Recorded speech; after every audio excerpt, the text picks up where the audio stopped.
Okay, so I think now we go to one of the cool sessions. We go to the pitches. So we have 8 presentations. We start with Chris Constantine from University of Salzburg, if that is correct, right? Yes, that's correct. Okay. Thank you. So you have 3 minutes, and Yasmin will tell you about the time. Yes, I will put it in. Yeah. Perfect. All right. Sorry. So we all know that surfaces are often contaminated and therefore playing a key role in infection spreading. So our approach is to design a multifunctional coating system for antimicrobial application based on zinc oxide nanoparticles, doped with folic acid and embedded in a chitosan membrane with, of course, also sustainability and safety features. So, zinc oxide nanoparticles and chitosan are known to have an antimicrobial activity. So in combination, those two components exhibit an even better antimicrobial activity. And in our first tests, we could effectively inhibit the growth of as well bacteria and fungus for over 24 hours.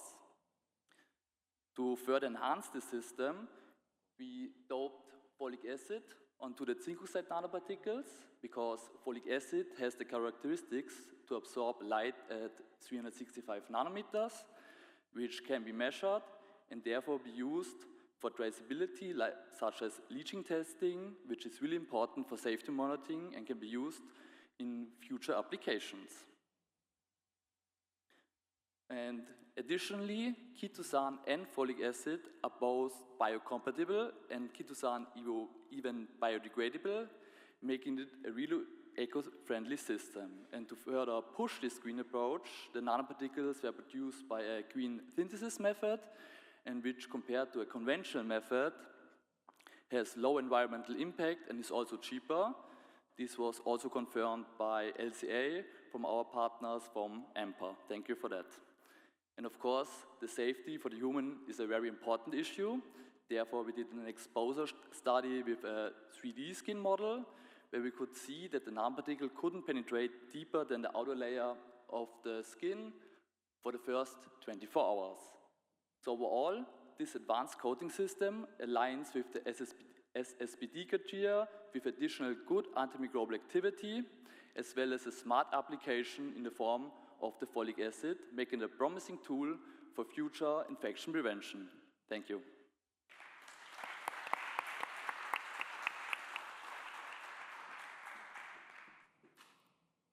Okay, thank you. Really on time. So we now move to the next presentation. Stefano is here with us, yes? So, Stefano Cervellera from Milano Bicocca University.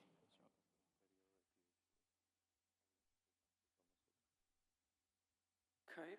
Hello everyone, my name is Stefano Cervellera and currently I am a PhD student in the University of Milano Bicocca. My PhD is part of a large European project called INTEGRANO that is funded under the Horizon Europe program and involves this project assess the safety and sustainability of nanomaterials in real case life cycle scenarios. In particular, my project will establish a general safety and sustainability assessment approach that will cover the full life cycle of nanomaterials. So my project fits fully into the principle of SSbD, and my task in particular focuses on biological characterization of the effects of nanomaterials, or for example, implementation of mechanistic toxicology studies according to SSbD, or correlation between hazard endpoints and PCAM of nanoparticles. For example, in this moment, I'm studying a new nanoparticle called perovskite, and perovskites are designed to be used in the water membranes. Its function is to break down the bacteria in the water membranes, and I have already completed the chemical physical characterization or the several in vitro tests to evaluate, for example, DNA damage, cell viability. And so this is an example of SSbD because with we can select a lot of parameters, and this is my project. That's all.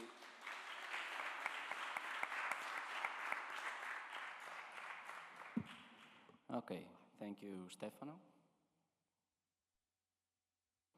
So next presentation is DESIDERATA from Università Telematica Pegaso and University of Bologna. Hi, hello everyone. All right, just a second, we put it in full screen. All right. Okay. I'll be using my notes. I don't know, I have a little bit of a hearing issue. I don't know if they can hear me as well. I hope it's okay. Okay, perfect. So good afternoon, everyone. My name is DESIDERATA, and I'm a PhD student at Università Telematica Pegaso. I'm a structural engineer specialized in offshore structures, and my PhD is on digital transformation in industry, and more specifically, the sector of construction. My research at the moment is testing the mechanical properties of recycled plastics, and I don't know, how can you... Okay, we're okay. And for this, I'm building an algorithm that will help predict the mechanical behavior of recycled polymers connected from recycling facilities and mixed with polypropylene. I hope you're familiar with the idea of neural networks, but for those who are not, they're computer programs we write that take as inputs data, then through statistical functions find relationships within this data to predict the most likely output. As structural engineers, we are very practical in our work. And when we decided to design with recycled polymers, we realized that the challenge was the sparse literature on the mechanical properties of the materials. And so in the lab, we had to measure them, yes. And we decided to apply machine learning methods on them. So for this, I'm building a neural network algorithm that predicts the mechanical behavior of these recycled polymers.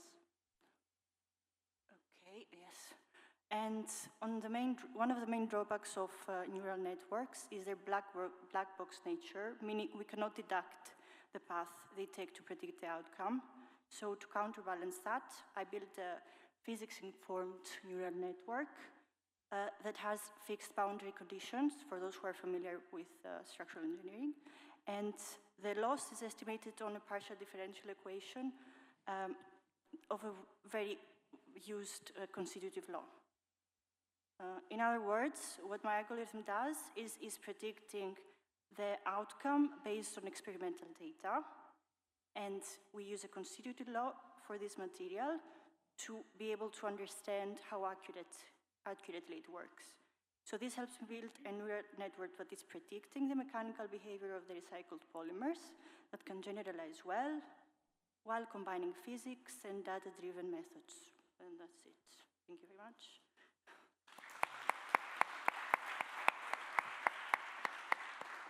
So thank you, Dimitra. We should continue with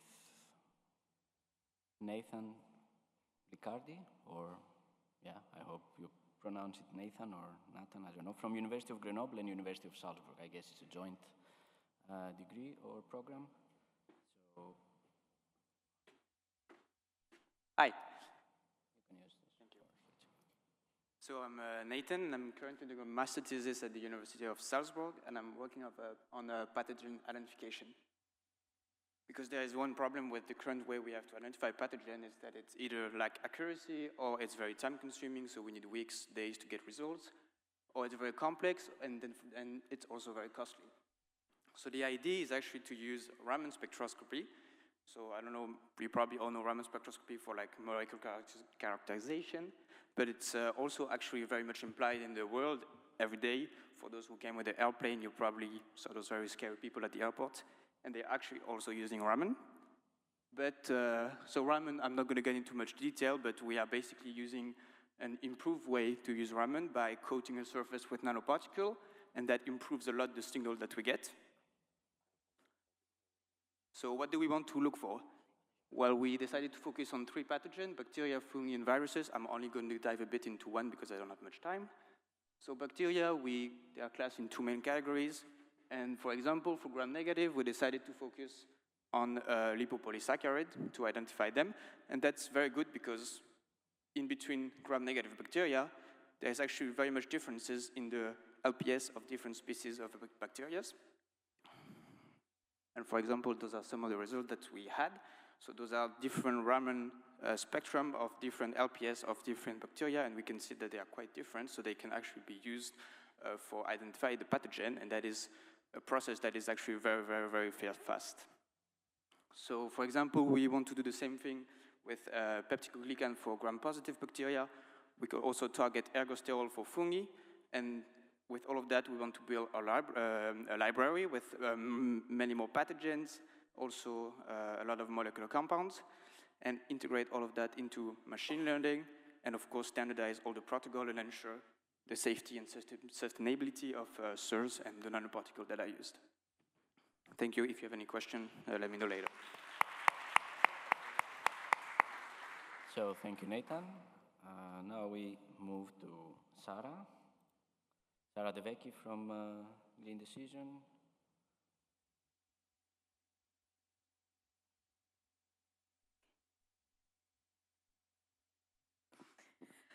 So, if you're not familiar with the term absolute sustainability, you might have already seen this picture over here of the planetary boundaries. And pursuing absolute sustainability means to try to stay within the global threshold of the Earth system processes. And this space is called the safe operating space, that is intuitively the green area over there. But the question is how to understand if our products, if our system are within this space, how they are placed against the planetary boundaries, and when to do such study. And in safe and sustainable by design, we have a specific one that is early in the design phase or in the redesign context. And in the framework, we already work with thresholds, but they are only for the safety part. So we have cut-off criteria and a way to understand how much is too much.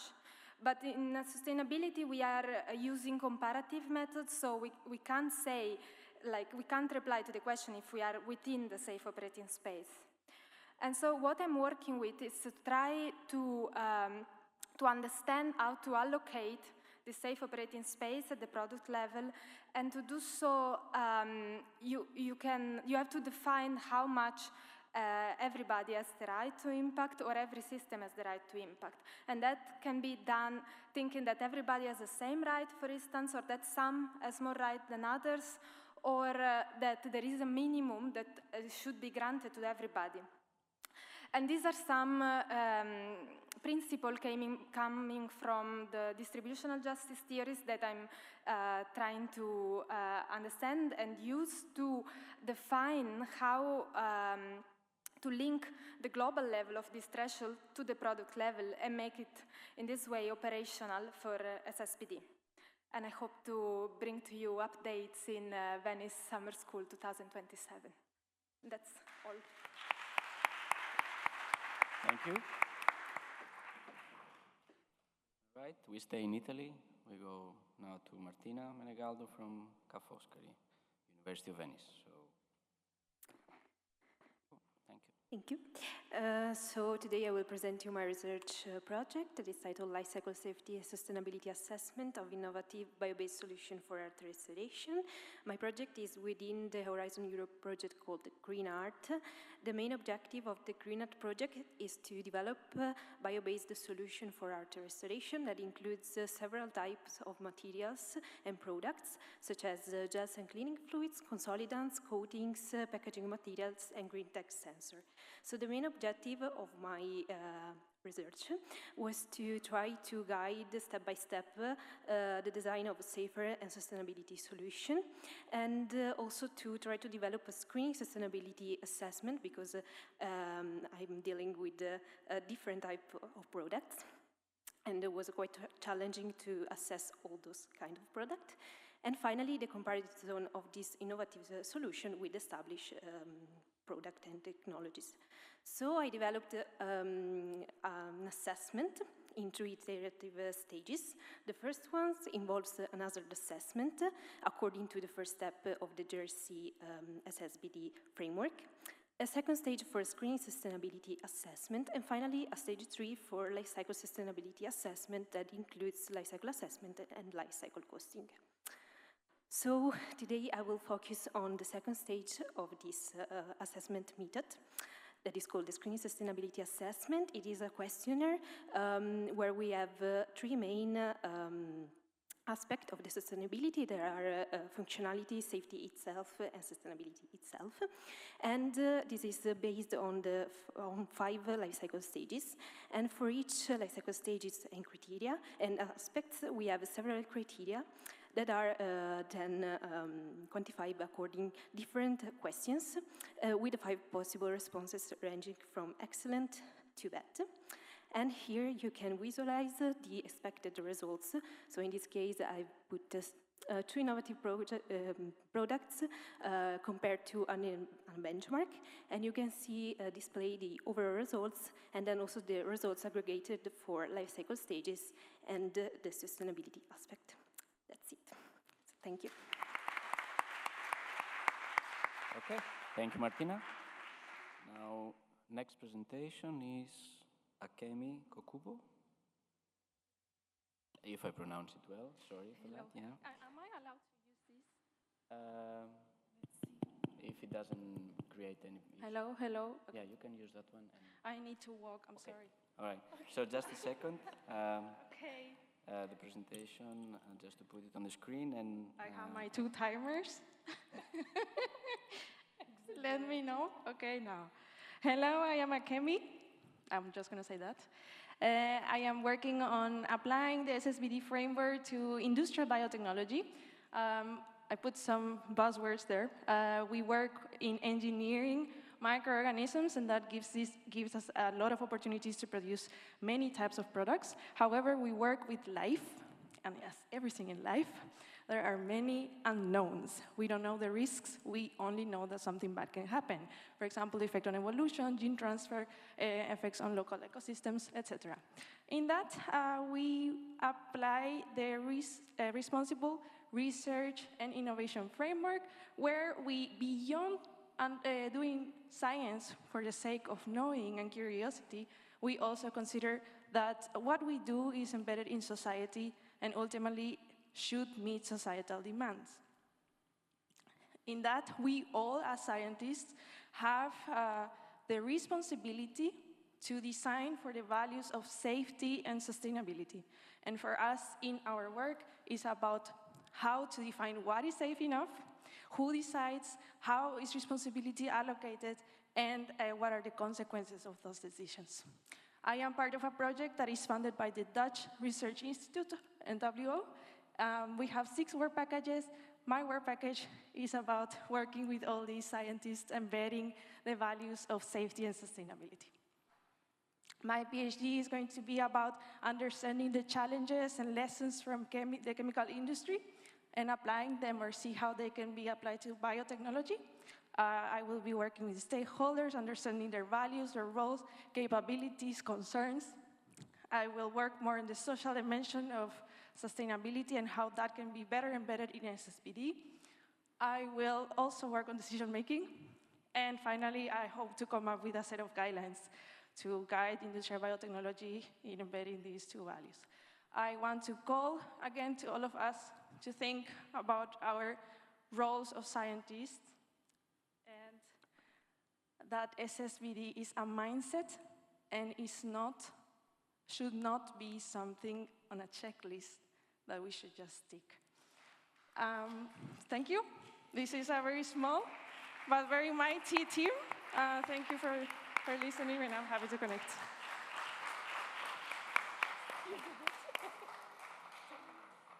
Okay, so thank you, Akemi. We move now to the next presentation, which is Anna-Lia Tromer, Draxdal, if I pronounce it correctly, and from... okay, if I can try, but so from Technical University of Denmark. Thank you. So, I would like to introduce you to our planet. I think most of you actually know that our planet is infested by some very tiny, tiny giants. At least most of you are working with these tiny giants. Ooh, can I have the... but none of us actually know what the extent of their impact is on our planet. So my aim is to look into what is the problem, how big a problem is it, and what is the impact. We have for a long time worked with this sustainability definition being that it's meeting the needs of the present without compromising the ability of future generations to meet their own needs. However, we have in recent years realized that we should move from this more relative sustainability approach to a more absolute sustainability approach. You might ask, well, why is that? Well, it's because our planet has some boundaries. It has boundaries on the macro, micro, nano scale, and some of them are unfortunately quite unclear. For example, the one for novel entities, where it's stated that we need to develop more robust quantification of the novel entity planetary boundary. So, we need to define better boundaries. To do that, I have chosen to take a step back and look into how big an impact is it then that we have caused. And I've done that, among other things, by developing a globally differentiated wastewater model for 2012 to 2022. And on this basis, I have also modeled the microplastic emissions for 2022. And despite there being quite some data gaps, what we see is that a lot of the microplastics modeled here end up in the environment. So, what you see over there.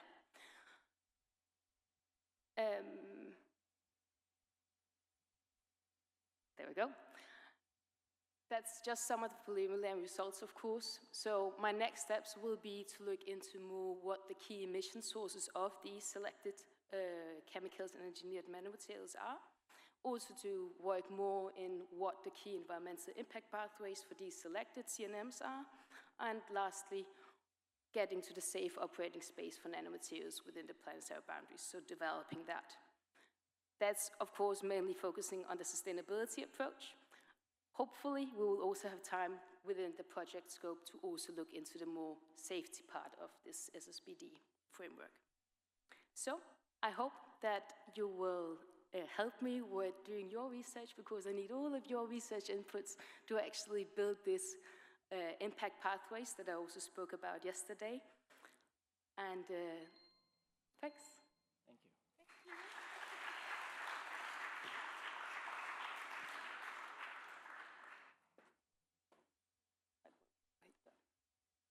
One more presentation that we have is from Jaffer Dar. Yes. Yeah, from Leibniz Institute of Freshwater Ecology. So, yeah. Oh, hello, everyone. Good evening. Forgive me, I'm equally less louder than Yelena. So I'm a PhD student at Leibniz Institute of Freshwater Ecology and Inland Fisheries. It's a big name, but it's shortly called as IGB Berlin. I study how microplastics interact with microbes in the environment. So when microplastic, the end life cycle is our aquatic ecosystems, where they are fragmented over time into smaller particles. And when they end up in aquatic ecosystem, as you can see here, that over time, they are colonized by microbes. When they are colonized by microbes, so it's like microbes are doing some business there. What sort of business? If you see in the middle, it's a particle. It can be any particle, which is inert, and it's surrounded by microbes. And when microbes come closer to each other. They do trading of genes. So most importantly, horizontal gene transfer, and it has different various implications, ecological implications, which I don't want to talk about, but at the same time, when there is a gene transfer of antibiotic resistance gene, which you can see in the picture on the right side, one with an antibiotic gene is still able to survive when there is antibiotics, and the other, which is not having this gene, it just bursts up. So what does it mean? It means that if there is a pathogen which can cause a disease in any animal or including human beings, then these antibiotics, and we need more antibiotics to kill these bacteria. It's a big problem. We know that antimicrobial resistance is a global issue. And we should screen these materials for this. For example, when I tried to look on bioplastics, if they increase this horizontal gene transfer, it was surprising to see that they do it, and some of them equally does it more than the other types of materials, including chitosan, which chitosan is a control. You can see here that it's not assisting in gene transfer as equally like the other bioplastics, which means that it's the characteristics of material which somehow assist in the gene transfer. It leads me to a key message that when we do the sustainable, safe and sustainable by design assessments, we do screening for toxicity, for biodegradability, but we often ignore whether we should consider ARG transfer potential as one of the screens.